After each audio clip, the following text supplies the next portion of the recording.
nombre de Jesús. Amén, Señor. Amén. Muchas gracias. Buenos días a todos. El Señor les bendiga. Qué bueno poder estar juntos en esta mañana, pudiendo adorar, ¿no?, al Señor juntos, alabar y también estar en este momento también para aprender lo que el Señor tiene para cada uno de nosotros, ¿no? Porque cada uno de nosotros estamos en este lugar para recibir. Y lo que les quiero compartir en esta mañana, yo lo estoy todavía recibiendo. Hace un tiempo que el Señor me está hablando y quería compartirlos con ustedes en este día. Y antes de comenzar, les quería mostrar dos imágenes. A ver si los chicos me ayudan. Es indistinto, Brian, cuál vaya primero. Mírenlas bien. Y ahora vamos a ver qué me pueden decir de ellas. Me pasó la primera. Y ahí tenemos la segunda. Bien. A ver, ¿qué pueden ver de ellas? ¿O qué vemos primero en las imágenes? A ver, alguien que se anime. Nada. Un pez nada contra corriente. ¿Y en la otra? Alguien que está con las patas para arriba, ¿no? Haciendo la vertical. ¿Y qué podríamos decir que tienen en común estas imágenes? ¿O encuentran una relación entre ellas? ¿Tiene habilidad? Ahí estamos. Ven las cosas desde otra perspectiva, ¿no? Porque van en el lado contrario al resto, ¿no? El pez que está nadando contra corriente no ve ni actúa del mismo modo que el resto, y la persona que se paró sobre sus manos tampoco está viendo cómo ve el resto el mundo, ¿no? Y de eso quería hablar en esta mañana, de un mensaje que Jesús pone o nos deja en la Biblia. Fueron palabras de Jesús directamente a sus discípulos cuando estuvo en la tierra, y que pone patas para arriba a todo nuestro mundo. Son ideas que van en contra de lo que normalmente vivimos. ¿Sí? ¿Se escucha bien? Sí.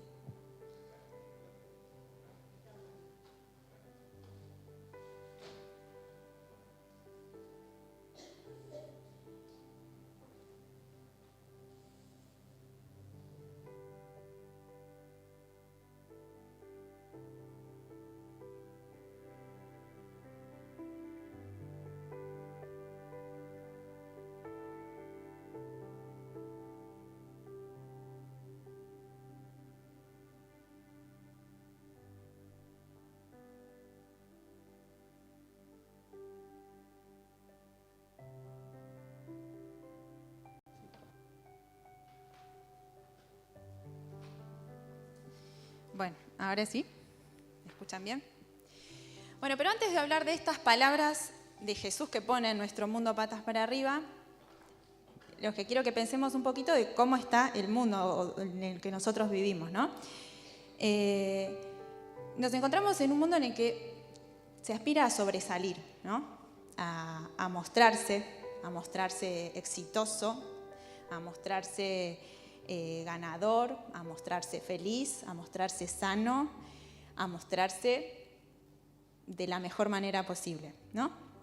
Y esto es como que no muestra la otra cara de la vida, ¿no? Porque nadie se muestra, no se exhibe con enfermedad, con dolor. Las personas parecen no estar desanimadas, o no se muestran así, ¿no? Ni desanimadas, ni estresadas, ni desilusionadas. Parece que no tienen dificultades, ¿no? Nos encontramos en un mundo que todo lo que se muestra es como si tuviéramos, ¿no?, la máscara de la carita feliz, y el resto no. Entonces, aquello que a veces agarramos las redes sociales, ¿no?, y empezamos a mirar WhatsApp, Instagram, TikTok, todo lo que ahí se exhibe y se muestra es como que es perfecto. Y aquel que está viviendo algún otro tipo de situaciones dice, bueno, yo soy el único que le pasa esto. ¿A dónde soy de lo peor de lo peor? Y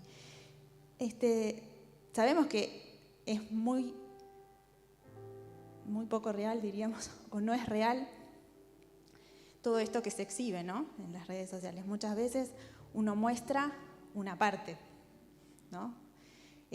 Mostramos el mejor día que tenemos, cuando nos quedó mejor el pelo, o la parte que nos salió bien del trabajo, o cuando nos va bien, pero no mostramos la otra parte.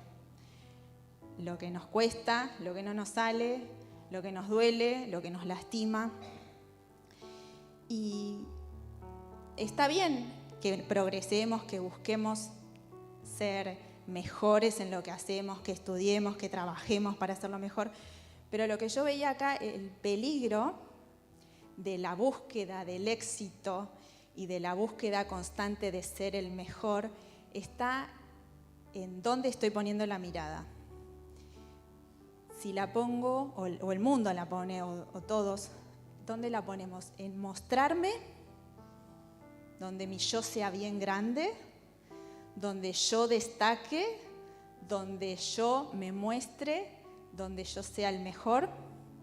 ¿O está en progresar, hacerlo mejor, como dice la Biblia, todo lo que tengas a la mano para hacer, hazlo bien, dedicarlo mejor? Eso está buenísimo y está bueno crecer y hay que estudiar y hay que esforzarse, pero no con la motivación de ¿qué? De mostrarme como el ganador, el mejor y el que me va bien todo. ¿Y el resto? ¿Qué? ¿El resto de la vida? ¿Qué hacemos del resto de los mortales cuando nos va mal, cuando tenemos dificultades? Entonces, el problema de esta cultura del éxito está en el engrandecimiento del yo, en el individualismo que viene pegado del egocentrismo, del egoísmo, viene pegado de esta manera de pensar en la que voy yo primero y el resto que, bueno, se arregle si puede. Pero yo tengo que destacar, a mí me tiene que ir bien, yo tengo que ser el mejor y el resto, bueno, y demás lo muestro. Además, no solo me tiene que ir bien, sino que tengo que mostrarlo, ¿no? Tengo que exhibirlo. Y otra vez acá, ¿no?, que nos queda, o que quiero que recordemos, el yo ese grande, el yo ese gigante que puede generarse en nosotros a veces sin darnos cuenta, porque está tan metido dentro de nuestra sociedad que podemos mezclar el querer progresar o ser buenos en algo con la idea de más individualista, ¿no? Y esto es algo que Jesús viene a tirar abajo y pone patas para arriba, como decía hoy en la enseñanza. Porque si bien cuando Él estuvo acá en la tierra no existía ni TikTok, ni Instagram, ni nada de esto, había un grupo de religiosos que querían exhibirse, ¿no? Y ellos se querían mostrar como los más piadosos, como los mejores, los más sabios, y contra ellos Jesús mismo decía cuando estaba acá en la tierra, ojo con querer mostrarse, ojo con querer parecer. Y Él, estas palabras que vamos a leer hoy, les habla directamente a sus discípulos y les está advirtiendo acerca de cómo tienen que vivir contracorriente, vivir al revés de lo que vive el mundo. Y ustedes me van a decir, bueno, no es nada nuevo, ¿no? Los cristianos vivimos siempre en contra de lo que dice el mundo, tenemos que buscar la santidad, tenemos que vivir diferente. Pero acá lo que quiero que podamos prestar atención es en este conjunto de principios y verdades que Jesús nos deja, que a veces pueden pasar un poco por arriba si no los contrastamos bien con lo que nosotros estamos viviendo. Los invito a que podamos leer Mateo 5, del versículo 3 al 12. Yo lo voy a leer en la versión NTV. Si ustedes quieren pueden seguirlo por aquí atrás o en sus Biblias. Si quieren leer en otra versión, también enriquece la lectura mientras no se pierdan. La palabra es la misma, aunque cambian los términos. Mateo 5, del 3 al 12.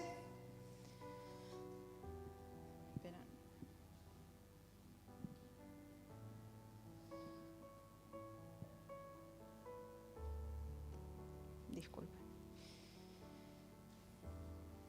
Dice, Dios bendice a los que son pobres en espíritu y se dan cuenta de la necesidad que tienen de Él, porque el reino de los cielos les pertenece. Dios bendice a los que lloran, porque serán consolados. Dios bendice a los que son humildes, porque heredarán toda la tierra. Dios bendice a los que tienen hambre y sed de justicia, porque serán saciados. Dios bendice a los compasivos, porque serán tratados con compasión. Dios bendice a los que tienen corazón puro, porque ellos verán a Dios. Dios bendice a los que procuran la paz, porque serán llamados hijos de Dios. Dios bendice a los que son perseguidos por hacer lo correcto, porque el reino de los cielos les pertenece. No sé si se dan cuenta, pero acá dice que Dios bendice ¿a quiénes? A los pobres, a los humildes, a los que lloran. Hay otra versión que dice bienaventurados, ¿no? En la versión 60. En la NBI dice dichosos. Y uno podría pensar, ¿cómo se va a considerar dichoso, ¿no? Feliz. Perdón, alguien que llora o alguien que se considera pobre espiritualmente, alguien que necesita justicia. Acá Jesús dice algo que es contrario a lo que el mundo diría. El mundo que es exitoso, que busca ser ganador, donde son los fuertes los que ganan. Acá Jesús dice todo lo contrario. Pero Él está hablando a sus seguidores en esta palabra. Él está hablando a sus discípulos. Él promete bendición o Él ve benditos, bienaventurados, dichosos, aquellos que son sus hijos y que están viviendo con estas características, cualidades, o ahora vamos a ver por qué pueden considerarse características o cualidades, porque uno podría decir el llanto no es una cualidad, pero Dios bendice a los que están viviendo de ese modo, pero a sus hijos, ellos serán los que recibirán bendición. ¿Por qué? Porque sus hijos son los que pueden alcanzar tener cada una de estas características y ser bendecidos. Una persona que no conoce a Dios no va a poder estar en situación de llanto y recibir la bendición de Dios y el consuelo que Él promete porque no lo tiene a Dios en su vida, ni alcanzar la pobreza espiritual porque el Espíritu Santo no está revelado para darse cuenta de la necesidad que tiene de Dios. Entonces, cada uno de estas características las pueden obtener quienes tengan a Dios en su vida y a través del Espíritu Santo que trabaja en nosotros podemos lograr tener estas características y ser bendecidos. Y acá, otra aclaración, dichoso, bienaventurado, bendito, no es una emoción, un estado emocional y no es algo subjetivo, algo que pueda la persona sentir, sino es como Dios lo ve. Dios ve al humilde como una persona dichosa porque va a ser bendecida por Él. Dios ve a la persona que se siente pobre en espíritu, bendecida, lo ve bienaventurado porque va a recibir lo que Él tiene para darle. ¿Sí? No es un estado emocional, sino es un hecho objetivo de cómo Dios nos ve.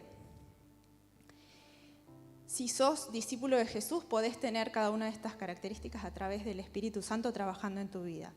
Si no lo sos, de todos modos, seguí escuchando el mensaje, porque vas a poder saber qué tiene Dios o qué busca Dios de sus hijos. Busca que tengan estas características que para el mundo son contrarias a lo que estarían buscando, pero que al mismo tiempo tienen una recompensa, tienen una bendición. Así que vas a poder conocer a Dios y qué es lo que espera de sus discípulos y tomar una decisión con inteligencia, sabiendo lo que Dios espera.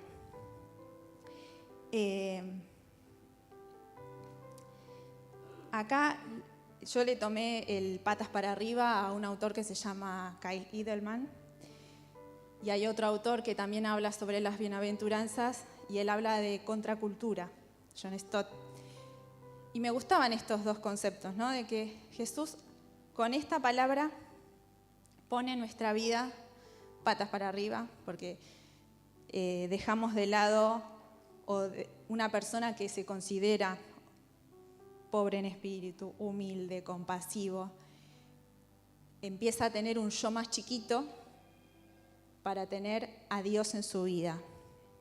Deja de pensar en la autosuficiencia para pensar que Dios tiene lugar en mi vida y a partir de lo que Él me da, puedo yo dar, servir, honrar a otros. Y esto va en contra, como no es cierto, contracultura, va contra lo que el resto de las personas piensan, lo que nosotros cotidianamente podemos vivir. Y es donde dejamos menos lugar para mi yo, damos más lugar para Dios. Porque donde hay una falta, donde hay una carencia, donde hay una necesidad, si nosotros dejamos que Dios sobre nosotros, ahí es donde hay lugar para Dios. Si hay una carencia, necesita de algo que lo llene, ¿no? Si hay una falta, necesita de algo que lo complete. Si nosotros dejamos que el Espíritu Santo trabaje en nuestras vidas para tener estas características y le damos lugar en nosotros para que Él nos llene con lo que nos falta, tenemos la esperanza y el gozo que Él puede darnos, ¿no? Yo les quiero mostrar, a ver, para que les quede más claro, a ver si llega el micrófono, ¿me puedo acercar para allá un poquito?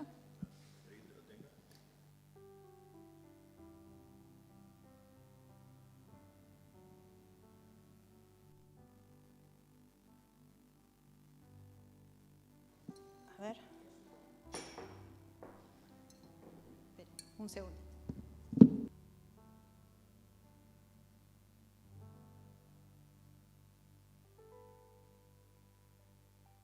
Imaginamos que somos nosotros un vaso, que mi yo es como el agua y que Dios es como, imaginen que este es un delicioso jugo de naranjas dulces recién exprimido.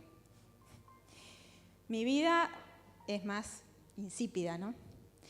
Si yo tengo mi vida llena con un yo muy grande y dejo que Dios entre, no sería lo mismo que si mi yo es pequeño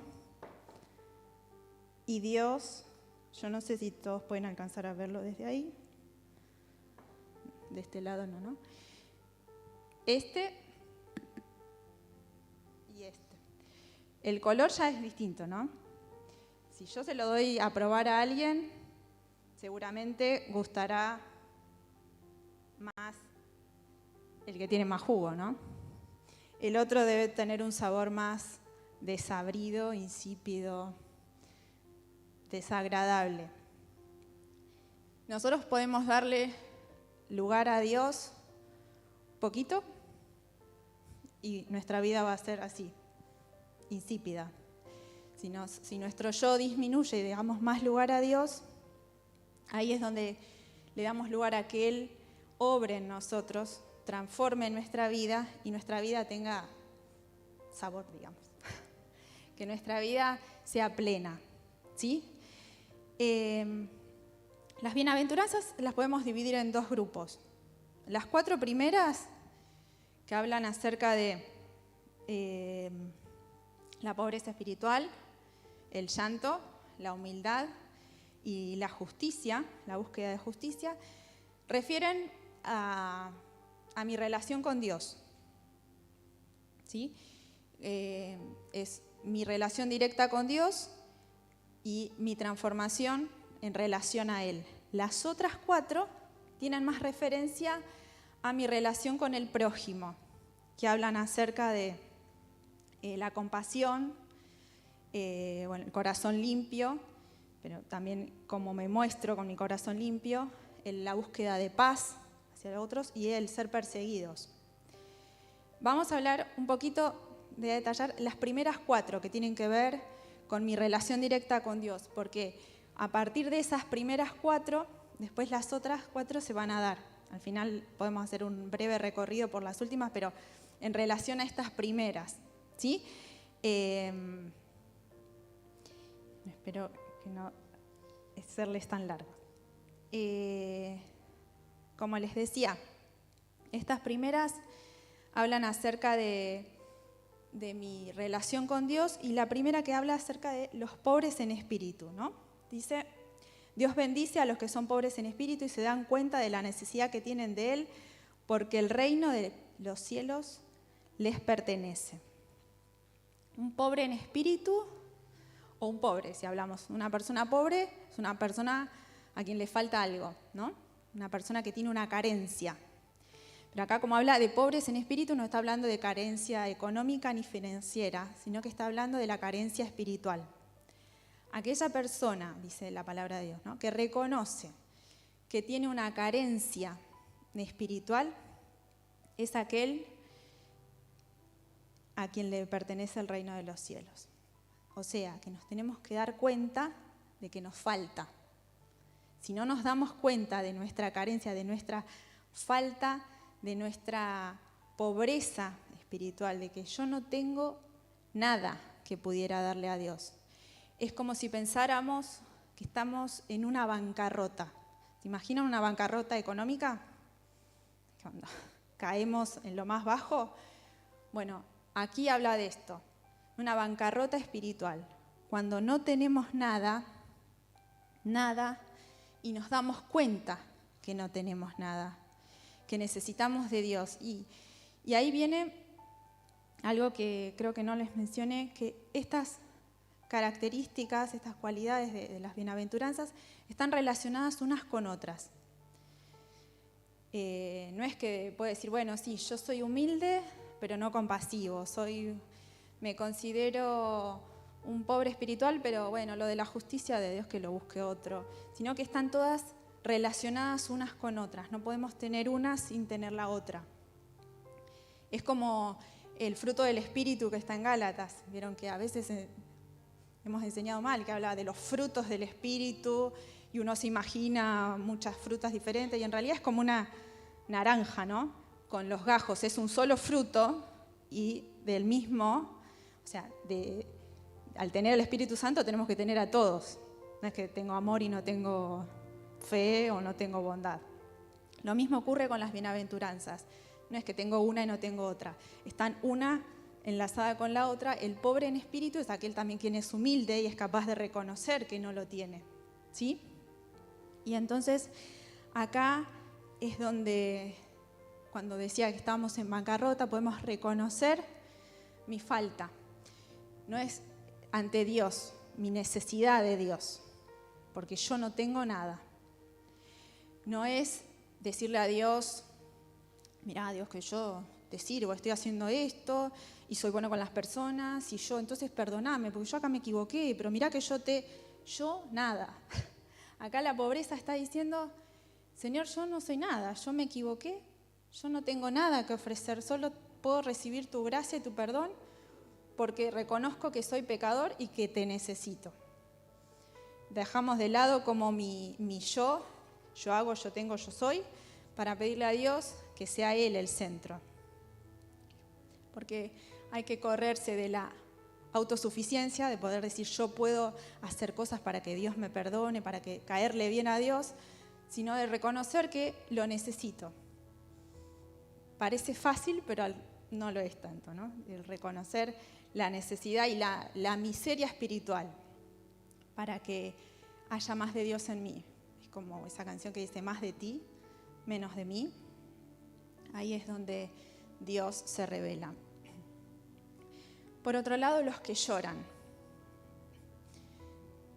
¿A alguien le gusta llorar? Menos de tristeza, ¿no? Y esto dice Jesús que son bienaventurados. No podría decir, o en esta versión que leía en la NBI, dichosos. Podríamos decir, Jesús está diciendo, dichosos los infelices. Felices los infelices. Otra vez nos pone patas para arriba. ¿De qué está hablando? podemos hablar de 3 tipos de tristeza o de 3 tipos de llanto. Disculpe. Por un lado, puede ser el llanto que deviene de un dolor por la pérdida de alguien, por una situación difícil de conflicto, de enfermedad. Y en medio de esa situación, si nosotros damos lugar a Dios en nuestro dolor, podemos descubrirlo de modo que no lo hubiéramos conocido si no hubiéramos transitado por eso. A veces es difícil de aceptar, pero el consuelo va a estar cuando lo necesitamos. Si no necesitamos el consuelo, si nunca nos deviene un problema, una situación que nos rompa por dentro, en la que nos sentimos quebrados, no vamos a conocer algunos de los atributos de Dios por más que leyéramos acerca de ellos.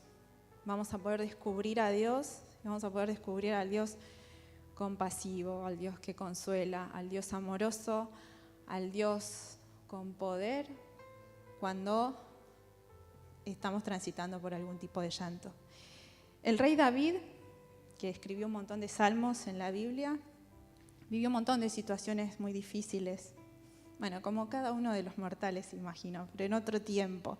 Pero lo que él hizo fue escribir, ¿no?, acerca de eso. En muchos salmos escribe acerca de las situaciones que vivía. Si quieren, yo les voy a compartir o les voy a leer. Quieren buscarlo o lo leen aquí atrás, el Salmo 31. Del 9 al 16, aunque probablemente me salté alguno en el medio. Dice: ten misericordia de mí, Señor, porque estoy angustiado. Las lágrimas me nublan la vista. Mi cuerpo y mi alma se marchitan. Estoy muriendo de dolor. Se me acortan los años por la tristeza. El pecado me dejó sin fuerzas. Me estoy consumiendo por dentro. Todos mis enemigos me desprecian y mis vecinos me rechazan. Ni mis amigos se atreven a acercarse a mí. Pero yo confío en ti, oh Señor. Digo, tú eres mi Dios. El 15 dice: mi futuro está en tus manos. Rescátame de los que me persiguen sin tregua. Que tu favor brille sobre tu siervo. Por causa de tu amor inagotable, rescátame. Al principio dice: estoy angustiado, mis lágrimas, dice, nublan mi vista, o sea, estaba que lloraba a más no poder, pero al final dice: ¿a quién va? ¿A quién acude? Dice: tú eres mi Dios, mi futuro está en tus manos. Él lloraba de angustia, pero sabía a quién iba a acudir. Y eso es lo que nos permite. A veces el llanto del quebranto grande que podemos estar sufriendo, no es porque sí. Si estamos parados en Jesús, tenemos la promesa de ser bendecidos, de tener consuelo, de tener lo que necesitamos para salir de allí. Pero acá también, incluso en este salmo lo menciona, hay otro tipo de llanto que deviene del dolor que nos causa el pecado. Acá en el versículo 10 dice: el pecado me dejó sin fuerzas, me estoy consumiendo por dentro. Y hay algo acá que a veces se nos puede pasar un poco por alto a los cristianos. A veces damos más lugar a la gracia que al dolor que debiera causarnos el pecado. Con esto no quiero decir que tenemos que andar ahí pegándonos, acá estoy, pecador. Pero a Jesús le dolió en el cuerpo el pecado. El pecado nos separa de Dios. Y eso debiera causarnos dolor. Dolor en el corazón. Que al arrepentirnos no solamente sea una confesión de: Señor, perdóname por todos mis pecados. Me acuerdo cuando era chica que orábamos a veces: Señor, perdóname por todos mis pecados, y seguíamos de largo. Y el dolor que debiera causarnos el pecado es aquel que necesitamos para tener este quebranto espiritual, esta pobreza, para reconocer nuestra pobreza espiritual. Si no hay un dolor por el pecado, no vamos a poder reconocer con humildad la necesidad que tenemos de Dios. una vez que nos arrepentimos con dolor de nuestro pecado, sabemos que Dios nos perdona, echa nuestro pecado.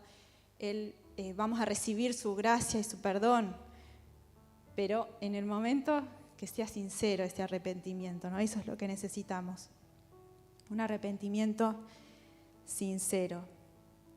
Y hay un versículo que está en Isaías 61, que habla para qué vino Jesús, ¿no? Dice, él ya estaba profetizado desde antes de que Él llegara a la tierra. El Espíritu del Señor soberano está sobre mí, porque el Señor me ha ungido para llevar buenas noticias a los pobres, me ha enviado a consolar a los de corazón quebrantado, a proclamar a los cautivos que serán libertados, a los prisioneros que serán puestos en libertad.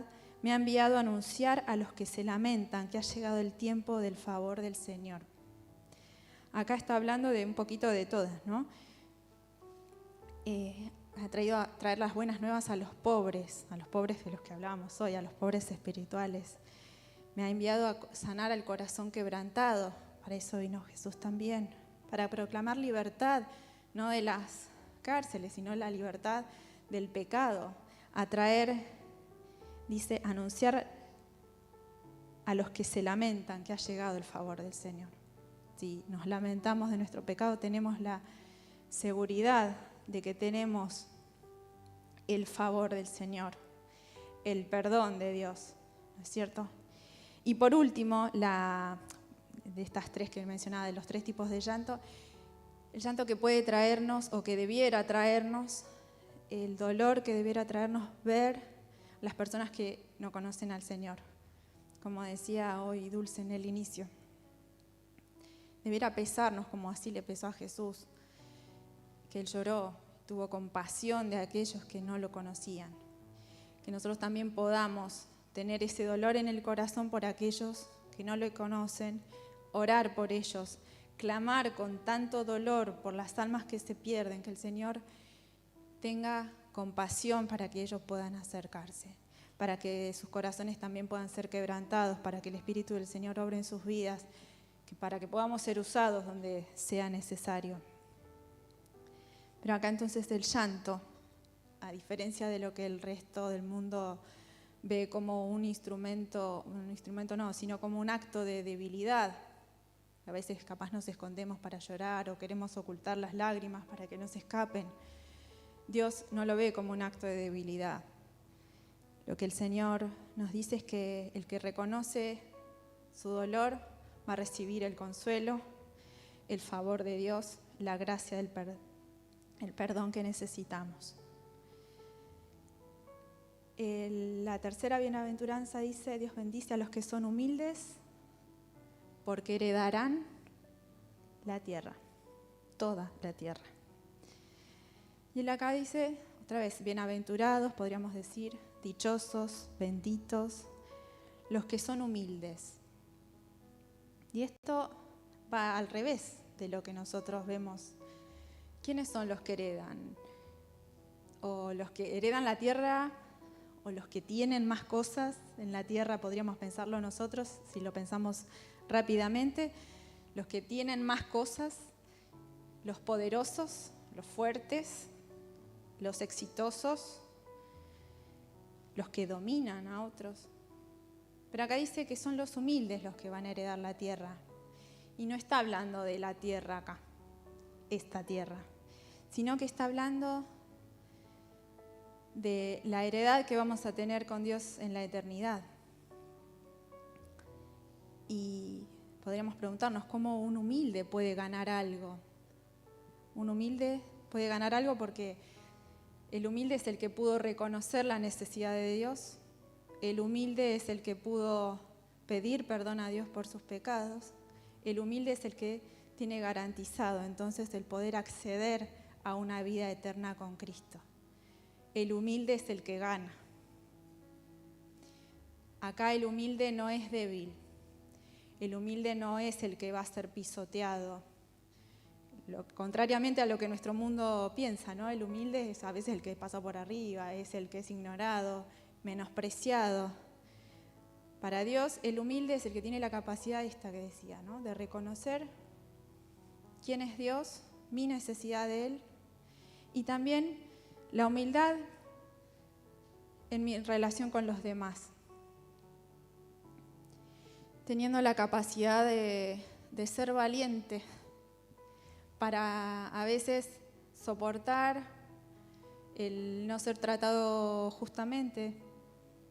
Pero bueno, ¿qué importa? Si total, a mí lo que me importa es lo que viene después. Mi tránsito acá en esta tierra es temporal, es cortito, es finito comparado con lo que el Señor tiene para mí después.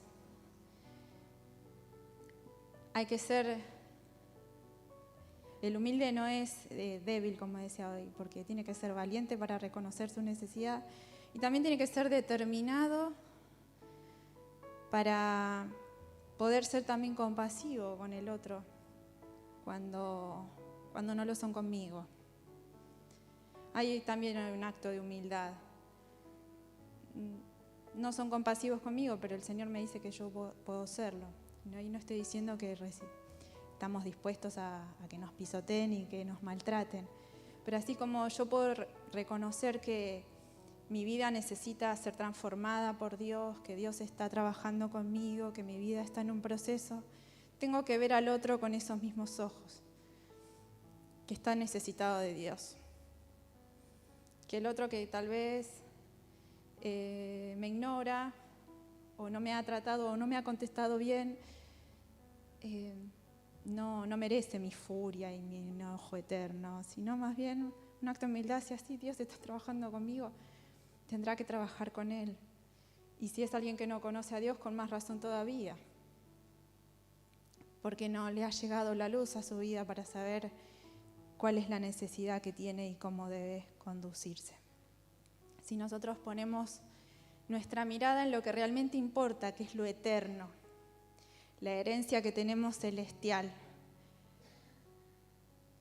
la humildad es lo que necesitamos para llegar ahí. Es más importante ser humilde aquí en la tierra, en nuestra relación con Dios y en nuestra relación con los demás, que el querer tener una posición, un gran nombre. Si Dios te lo quiere dar, te lo dará. Y si no, no andemos buscando eso. Actuemos con humildad con el prójimo y con humildad ante Dios acerca de lo que necesitamos. Y ahí es otra vez dejar que mi yo sea más chiquito, como veíamos, para que Dios sea más grande en mí, para que mi vida de verdad tenga un sentido. La cuarta de las características o de estas bienaventuranzas habla de los que tienen hambre y sed de justicia.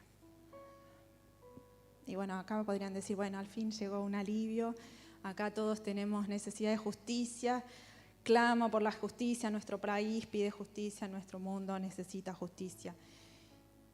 Y lamento decirles que no se trata de esta justicia que nosotros necesitamos o creemos necesitar o merecemos. Acá está hablando de la justicia divina, de la justicia de Dios y no de la nuestra, ¿sí? Otra vez, me quito del medio, no es justicia para mí, sino es la justicia, la búsqueda de la justicia de Dios. Porque en el versículo, si lo leemos, dice, Dios bendice a los que tienen hambre y sed de justicia, porque serán saciados. Y habla de la justicia de Dios. Como dice, busquen el reino de Dios y su justicia y las demás cosas serán añadidas. No habla de la justicia que yo creo merecer, sino de la justicia de Dios, la justicia espiritual. Otra vez, no se trata de mí, sino se trata de Dios. Y uno de los autores de los que les mencioné antes, John Stott, habla de 3 tipos de justicia. Habla, por un lado, de la justicia legal, habla de la justicia moral y de la justicia social. La justicia legal es aquella que nos permite llegar al perdón de pecados, porque es Jesús el que al morir en la cruz Él trabajó, Él hizo de abogado, es abogado de nosotros, pero Él trabajó, entregó su cuerpo, su vida, para que nosotros delante de Dios seamos vistos justos. Y si vamos a Colosenses 2, desde el versículo 13 y 14, dice: ustedes estaban muertos a causa de sus pecados, porque aún no les había quitado la naturaleza pecaminosa. Entonces Dios les dio vida con Cristo al perdonar nuestros pecados. Él anuló el acta con los cargos que había en contra de nosotros y la eliminó clavándola en la cruz. Todos esos cargos, esa culpa, todo esto que nos pesaba legalmente ante Dios, eso Él lo pagó. Si nosotros buscamos esta justicia divina, que sería el perdón de nuestros pecados a través de Cristo, vamos a ser saciados, vamos a obtener esta justicia divina. Por otro lado, la justicia moral a la que se refiere es el carácter del cristiano, ¿no? Buscar la justicia moral refiere a nuestro modo de vivir, a nuestra conducta, a nuestro modo de pensar y a nuestro modo de relacionarnos con los demás. Y podemos encontrar en Colosenses también, en el capítulo 3, versículo del 12 al 14, una lista un poco resumida de algunas características. Hay más, pero acá estaban bien resumidas algunas de las características que debieran regir nuestra conducta y la justicia moral sería, ¿no? Dado que Dios nos eligió para que sean su pueblo santo y amado por Él, ustedes tienen que vestirse de tierna compasión, bondad, humildad, gentileza y paciencia. Sean comprensivos con la falta de los demás y perdonen a todo el que los ofenda.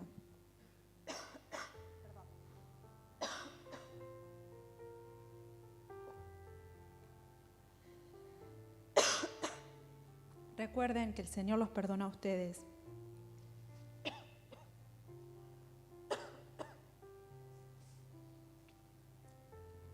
Perdón, me falla la garganta. Recuerden que el Señor los perdona a ustedes, así que ustedes deben perdonar a otros. Sobre todo, vístanse de amor, lo cual nos une a todos en perfecta armonía. Y la paz que viene de Cristo gobierna en sus corazones. Gracias. Pues como miembros de su mismo cuerpo, ustedes son llamados a vivir en paz. Sean siempre agradecidos. Bueno, en medio de mi tos, espero que no se hayan perdido estas características de las que habla, ¿no? Compasión, humildad, gentileza, paciencia, gratitud. Hay una lista enorme de aquellas características que debieran regir la conducta moral de todo hijo de Dios y aquellas a las que debemos aspirar para vivir en su justicia.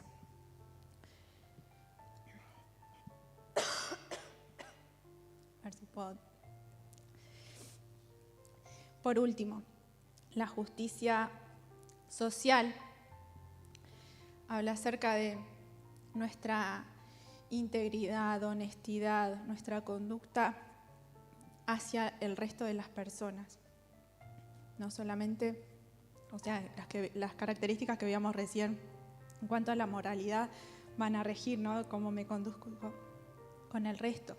Pero vivir en amor, en integridad, en santidad, en mis relaciones con los demás, en el trabajo, en el estudio, en la familia, es algo que nosotros también debemos buscar como parte de la justicia de Dios, que es lo que Él espera de nosotros. Podemos leer en Jeremías 22:3. Dice: esto dice el Señor, sean imparciales y justos, hagan lo que es correcto, ayuden a quienes han sufrido robos, rescátenlos de sus opresores, abandonen sus malas acciones. No maltraten a los extranjeros, ni a los huérfanos, ni a las viudas. Dejen de matar al inocente. Quien busca la justicia de Dios no busca la propia justicia, la justicia por mí. La justicia de Dios, de la que podremos ser saciados, tiene que ver con el recibir el perdón, porque reconozco que a través de Cristo puedo ser limpio. La justicia de Dios viene de vivir conforme a su voluntad. Buscar el reino de Dios, como dice Mateo, ¿no? Por encima de todo lo demás. Y si quieren se los leo, Mateo 6:33 dice: busquen el reino de Dios por encima de todo lo demás y lleven una vida justa. Y eso tiene recompensa también, porque dice, Él les dará todo lo que necesiten. Buscar la justicia de Dios también tiene bendición, tiene ganancia. Vamos, el que busque la justicia va a recibirla, porque dice, serán saciados. El que tenga hambre y sed de justicia no se va a quedar con el deseo. Uno cuando tiene sed desea saciar esa sed tomando agua. Cuando buscamos con ansiedad la justicia de Dios, vamos a recibirla, porque eso es lo que nos promete. Y otra vez, buscar la justicia de Dios requiere llenar mi vida de lo que Él quiere para mí. Otra vez, más de Dios, menos de mí, con un yo más pequeño. Para ir terminando, estas características, podríamos decir, porque el llanto o el dolor no es una característica, pero la persona que se duele del pecado vive con una característica de doliente. Y otra vez, no porque se está pegando ni porque vive resignado, sino porque acepta la necesidad. El que es humilde, el que es compasivo, el que se siente pobre espiritualmente, porque necesita, reconoce a Dios. No es que todo el tiempo va a estar queriendo mostrarse como la persona con bajo perfil en el sentido de resignarse, de sentirse mal, sino que el que reconoce ante Dios cada una de estas situaciones es el que va a recibir la bendición de Dios. El que deja de lado el interés de su propio yo para buscar lo que Dios tiene para llenarnos. Yo me escribí unas preguntas para ir terminando que tienen que ver cómo podemos relacionar entonces estas 4 primeras que leímos con las otras 4 que se las dejo de tarea para la casa. ¿Quién será compasivo sino aquel que ha recibido la compasión en su pobreza espiritual? Leíamos las que no vimos. Dios dice que son dichosos o bendecidos los compasivos, ¿no? Va a poder ser compasivo una persona que reconoce la pobreza espiritual y ha recibido la compasión de parte de Dios. ¿Quién será el que tenga el corazón limpio, sino aquel que con humildad reconoce el pecado y se duele de él? ¿Quién podrá trabajar por la paz, sino aquellos que reconocen y desean y buscan con ansia la justicia de Dios? ¿Quiénes no van a tener miedo de ser perseguidos o maltratados a causa de Cristo, sino aquellos que ya se saben herederos del reino eterno con Dios a su lado? Con cada una de estas características podemos buscar que mi yo disminuya para que crezca Dios en mí.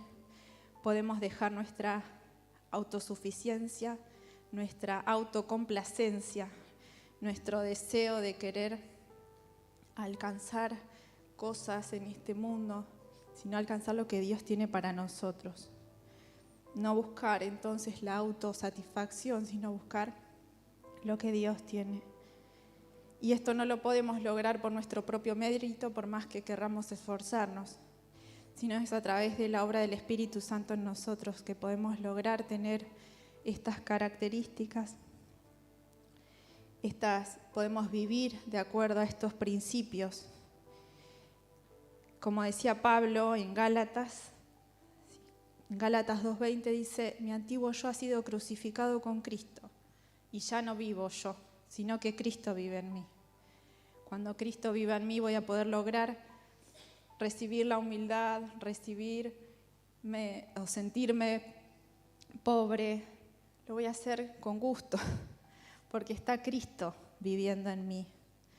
Y ahí ya, cuando Cristo vive en mí, mi yo decae para que el Cristo reine. Y mi vida va a ser la que tenga sentido. Aunque suene contrario a lo que creemos, aunque ponga nuestro mundo patas para arriba, como decíamos al inicio, tenemos que recordar que esto es lo que Dios busca de sus discípulos.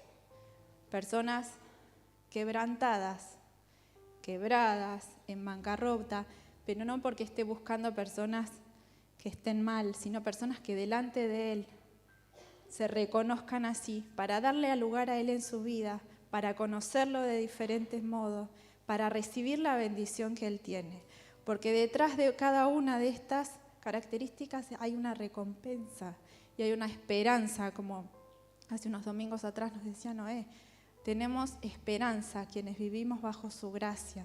Tenemos la esperanza del perdón, de la vida eterna, de una vida a su lado que va a crecer en Él. Y que en esta vida tal vez tengamos cosas buenas, tal vez no tantas como quisiéramos, pero tenemos la seguridad de que Él está con nosotros y eso debiera bastarnos, porque es lo que nos puede sostener y lo que Él tiene para nosotros es lo mejor para nosotros ahora y en nuestro futuro. Así que no tengamos miedo a transitar por el llanto o al ser tratados o que nos digan: esto es humilde, este nunca va a querer. Y el humilde no es el que no quiere alcanzar, sino es el que tiene un corazón humilde o compasivo, el que es manso, el que es gentil con otros. Así que busquemos eso como parte del reino de Dios, buscando, como dice en Juan 12:25, el que ama su vida en este mundo la perderá. Los que no le dan importancia a su vida en este mundo la van a conservar por la eternidad. Y en Santiago 1:12 nos dice: Dios bendice a los que soportan con paciencia las pruebas y las tentaciones, porque después de superarlas recibirán la corona de vida que Dios ha prometido para quienes lo aman. Así que, sea por situaciones que nos toque transitar, vivir en estos principios que nos ponen a nuestro mundo al revés, o sea porque hay momentos que nosotros tenemos que decidir vivir así delante de Dios, tengamos presente que vamos a recibir la bendición de Él. Pero está en nosotros también buscar, no como resignación, no como para querer buscar sufrir, sino el reconocer, como decía antes, nuestra necesidad, sabiendo que tenemos quien pueda suplirla. Porque cuando yo reconozco que no tengo, es cuando le doy lugar a Dios para que Él obre en mí.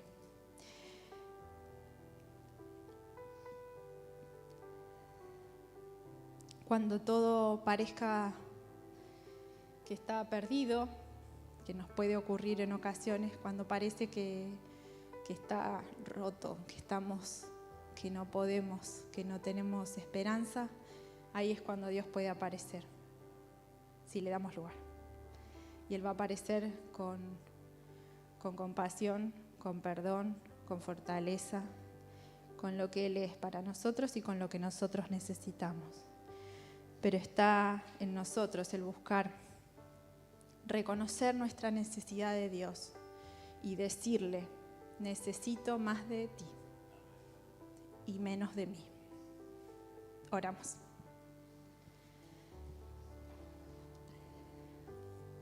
Santo Dios, Te doy gracias por la posibilidad que nos das de estar en tu casa,